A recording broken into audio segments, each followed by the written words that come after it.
Konnichiwa, Nagazan here again, and today we're looking at this, the Namco Super System 22.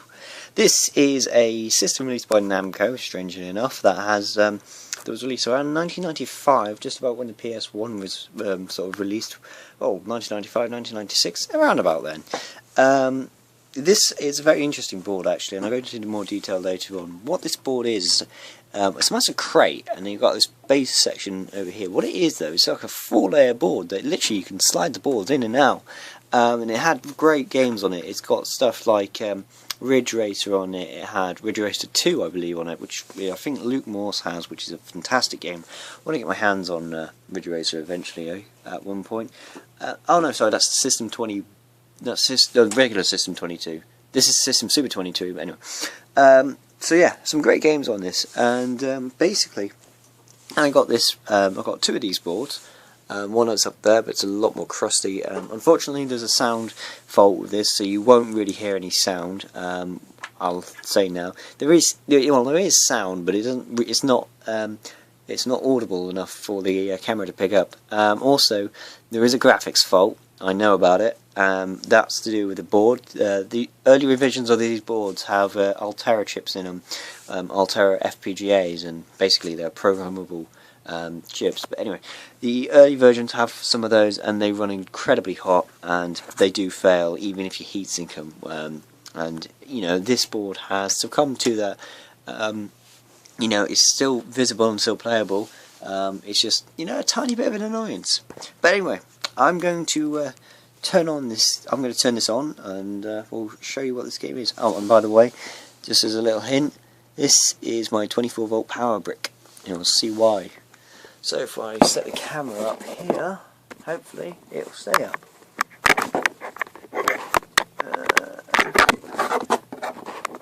I need to get myself a decent camera. There's something to add to my Christmas list. Can you see that? Hopefully you can. Right, let's turn off the lights and turn on the power supply.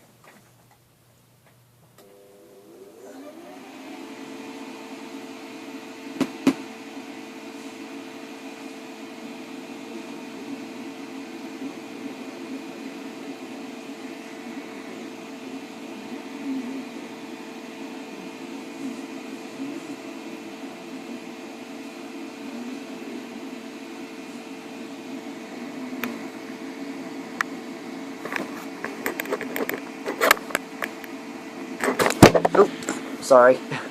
Trying to make it so you can see the screen better. That'll have to do. Hope you can see that okay.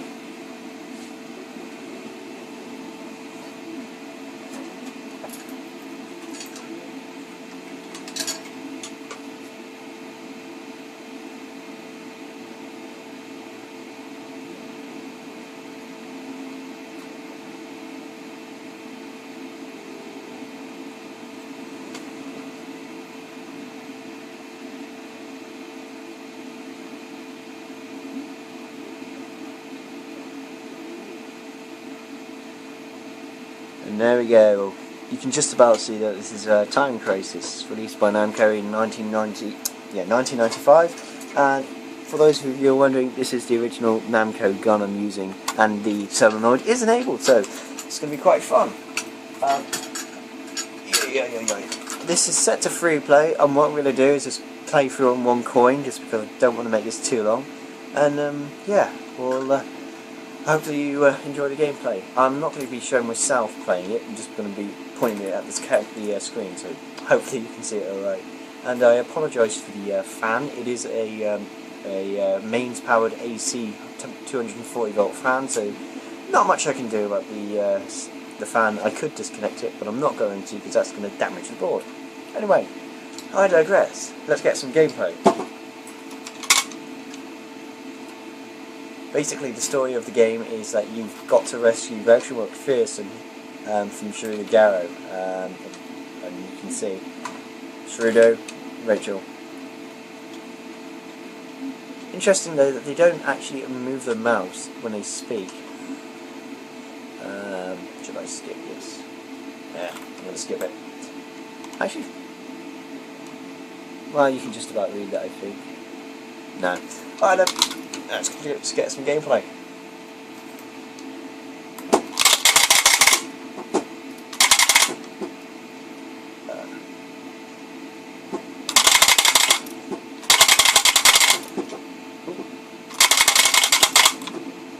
I should say I did calibrate the gun beforehand, so any poor shooting is because I'm a bad player.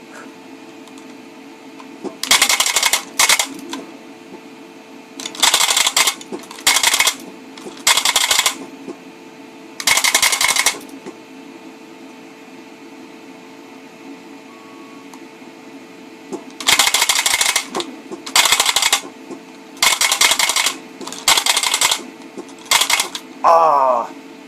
Always gets me that guy. A little secret for you there. You can shoot the crate and it'll explode. There's a couple of those in various stages. Whoa!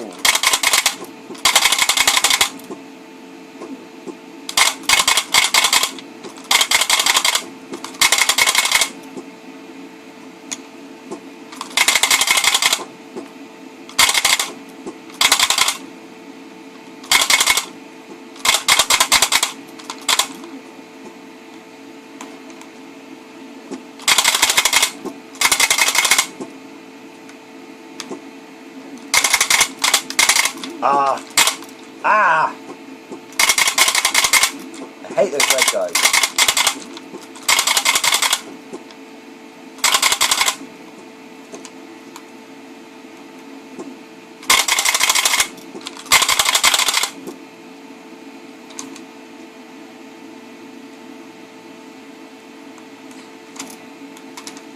And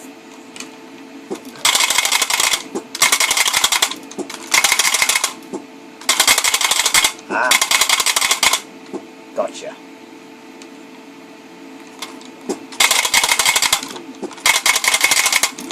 Oh wow.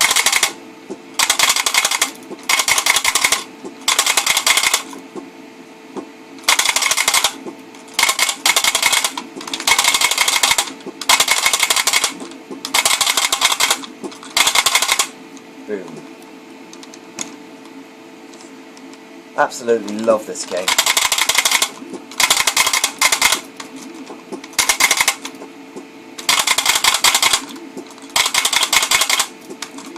I should point out that the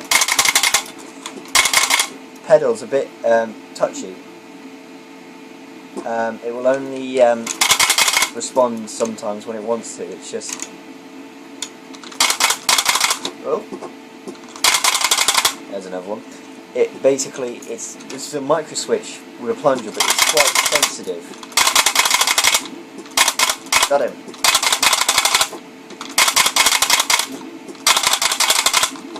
Hey, noob. Try again. Apparently I'm doing bad, according to the game, which is typical. A little cutscene here. Yeah, I have got the original pedal, as we know, and this is the original Namco gun. It's such fun to play with the kickback. I've got to make a video on the setup because it's a bit technical, but it's fantastic to play when it's all working. Whoa! Ah! One more.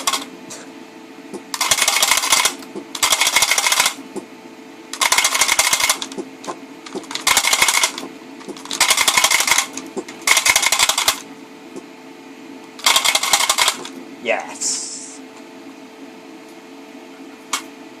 The game is perfectly playable, even with the graphic glitches. Like I say, it's just a minor annoyance, really. It's a fantastic game to play, even if it's just to have a light gun in your hand that actually recoils. It's a fantastic game. You can buy these PCBs, they're kind of rare, and wouldn't recommend that you get one unless you have the actual gun set up, because it's just not as fun. Also, you need to get a pedal, because otherwise it's just not as fun as either. I mean, there's the PlayStation 1 port of this game, that's okay, but obviously you don't have the pedal nor the actual recoil, so... Ow!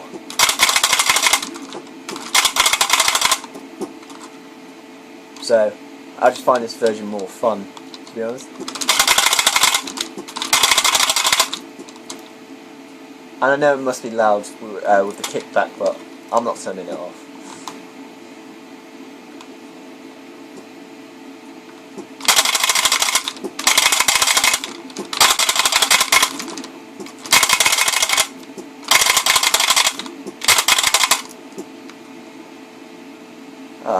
I need to get that sound working. I mean, I can hear it, but you can't.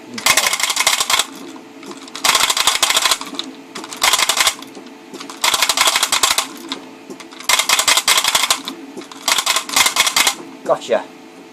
Straight to it. Those orange guys, they give you extra time,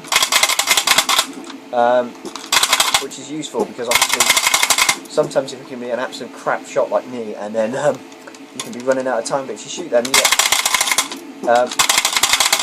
up to, I think it's up to 5 seconds extra time. I shot you many times. I don't like those ones that slash you. Oh, this bit's annoying. It goes in the dark.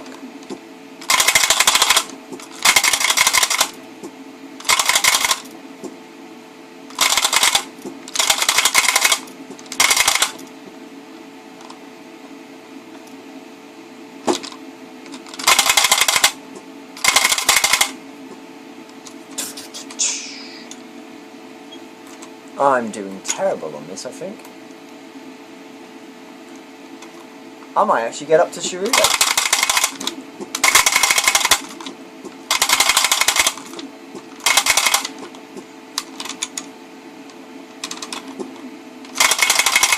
Ah!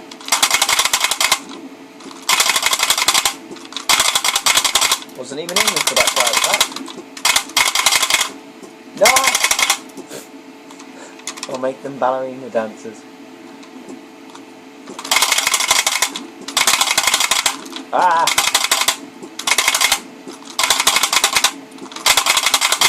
Ah! Ah! Okay, maybe I'm not.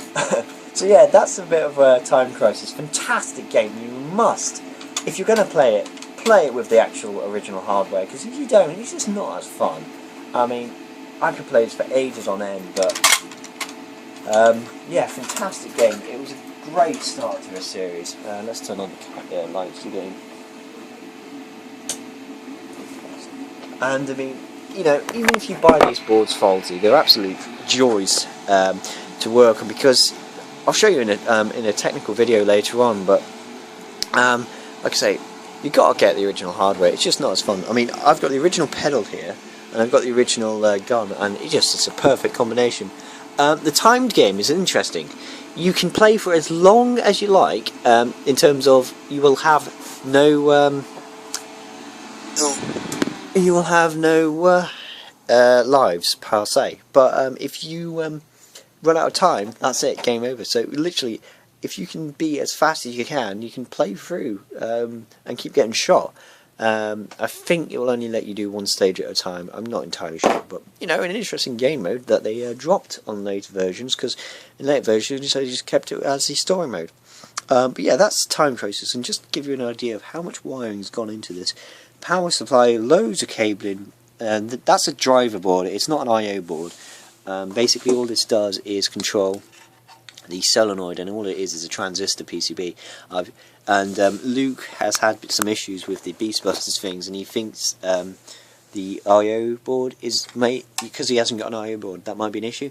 Literally, the I/O board is this. It is essentially this, so you could probably run the same setup on that. But and yeah, I've got this 24-volt power supply coming off the AC wiring here, which goes up to the fan, and then the pedal over here, and then the actual gun. It's a lot of wiring, but it's a lot of fun, and when it works, absolutely worth it. So, you know, if you buy this yourself or you play it at, on an arcade, just, you know, absolutely recommended classic. Unfortunately though, because of the way the board is, like I say, the earlier boards, they fail from the Altera chip. It's a kind of shame because to keep them going it's quite expensive. I mean, you can replace it with the C revision board, which doesn't have the issue, but it's expensive. Anyway, that was a bit of a look at Time Crisis, which was one of my pickups. And yeah, I hope you enjoyed the little gameplay footage, even if it was a bit iffy. I know it's not perfect, but what can you do? I've only got a camera, a phone, and I've only got, you know, direct CRT screen. Which, oh yeah, that's a point. If you do buy this game and you do buy all the hardware, you need a CRT screen. It will not work on LCD, will not work on plasma. Need a CRT. There is a board. If you don't have SCART, there is a board whereby what Namco made, which converts the RGB coming out of that into composite or S-video, which works just as well because they use it on Time Crisis 2. And the other thing is, this is technically jammer capable, but the voltages aren't the same. The voltages on the RGB lines are less. You know, standard 12 and 5 volt, but the RGB line is not as bright. It's got a lower voltage. Again, I'll talk about that in the technical video I'll make on this at some other point. But, you know, just a thing worth noting. It will work in your jammer card, but you will need to increase the brightness. So there's a couple of things that you need to know about this board, but I'll go into that in more details later on. Anyway, I thought I'd show you Time Crisis. Hope you've enjoyed the gameplay. And I thought I'd show you it before this board dies again, because I've already had it where the brightness just went like through the floor. It just, you know, I almost couldn't see anything. So at least it works now, so I'm going to enjoy it whilst it does. Anyway, try to close the video 3 times and I still haven't. I hope you enjoyed the gameplay footage, and yeah, thank you for watching.